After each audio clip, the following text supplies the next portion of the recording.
मालूम करते हैं क्या क्या हुआ है। भाई धक्का मुक्की मत करो यार। सांसद या शहीद हुए हैं, क्या कुछ नहीं। देखिए, हिमांशु जी जो मात्र 24 साल के थे, बीएसएफ के जवान थे। आज हम लोग उनकी अंतिम यात्रा में शामिल हुए हैं।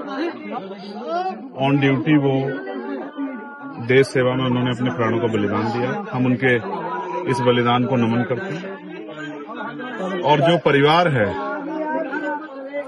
जब एक जवान जाता है उसके परिवार पे क्या बीतती है। हालांकि एक गर्व का पल भी होता है, क्योंकि बलिदान का हमेशा देश में सम्मान होता है, लेकिन एक तकलीफ भी होती है जिनका 24 साल का बेटा जाता है। उनके परिवार को बहुत तकलीफ है। और ऐसे समय मैं और हमारा पूरा क्षेत्र, इस क्षेत्र के लोग, यहाँ के तमाम सम्मानित लोग उस परिवार के साथ खड़े। हमारी आदरांजलि भाई हिमांशु जी को और उनके परिवारों को कुदरती दुख सहने की शक्ति दे। प्रस्ताव रखा गया है, क्या क्या मांगे दी गई? जगत गुरु सतगुरु रविदास जी महाराज उनको इतनी हिम्मत दें कि वो दुख को सह सके। परिवार की इच्छा थी, परिवार की और कोई इच्छा नहीं थी, सिर्फ एक इच्छा थी कि उस बेटे को सम्मान मिलना चाहिए। गांव के लोगों ने उस सम्मान को, उस दर्द को समझा, क्योंकि ये एक परिवार का बेटा नहीं, पूरे क्षेत्र का बेटा है, देश का बेटा है। तो प्रस्ताव हो गया। एक शानदार स्मारक जो है भाई हिमांशु जी की याद में हम लोग यहाँ बनवाएंगे।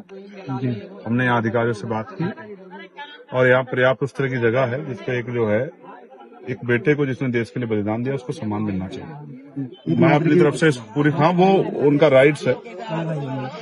मृतक आश्रित की जो नौकरी है वो उनका राइट है, वो उनको मिलेगी। ऐसा अधिकारियों से हमारी बातचीत हुई। और कोई भी अगर कहीं कमी आएगी तो अभी चंद्रशेखर है, उसमें ज्यादा सोचने की जरूरत किसी को नहीं। किसी भी तरह की, हर तरह की उनकी मदद के लिए, उनकी आवाज उठाने के लिए यहाँ सक्षम नेतृत्व है। उनके आंसू नहीं बहेंगे, ये मेरा आप लोगों को विश्वास बात है। सरकार में इतना समय हो गया, लेट हो गया, क्या वजह है? लेट ये हुआ कि कुछ मिसअंडरस्टैंडिंग थी, उसमें थोड़ा समय लगा। हालांकि बाद में सब लोगों ने उस पर सहमति जाहिर की, अधिकारियों ने भी। मैं अधिकारियों का भी धन्यवाद करूंगा। और ये इसी तरह से जो है, आप ये समझिए, अगर जो लोग देश के लिए बलिदान देते हैं, अगर उनका सम्मान नहीं होगा तो कौन अपने बेटों को जो है सेना में, अर्धसैनिक बल की जो है नौकरी के लिए, देश की सेवा के लिए, वीआईपी की सुरक्षा के लिए, एयरपोर्ट और तमाम तरह की सुरक्षा के लिए कौन भेजेगा?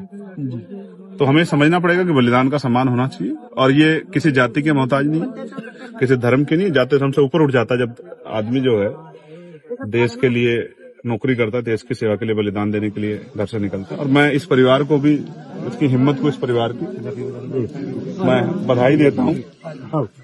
इस परिवार की हिम्मत को भी मैं बधाई देता हूँ और क्षेत्र के जिम्मेदार लोगों को भी बधाई देता हूँ कि उन्होंने इस शौर्य को जिस तरह से जो है अपने दिल में जगह दी है।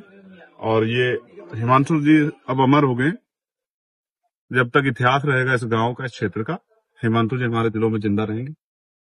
और मैं फिर दोबारा से प्रार्थना करता हूँ कुदरत से कि उनके भाई जो उनसे बड़े हैं, भाई केशव जी, हमारे यहाँ के प्रधान जी, सब लोग उनके दर्द के साथ खड़े और उनके साथ खड़े।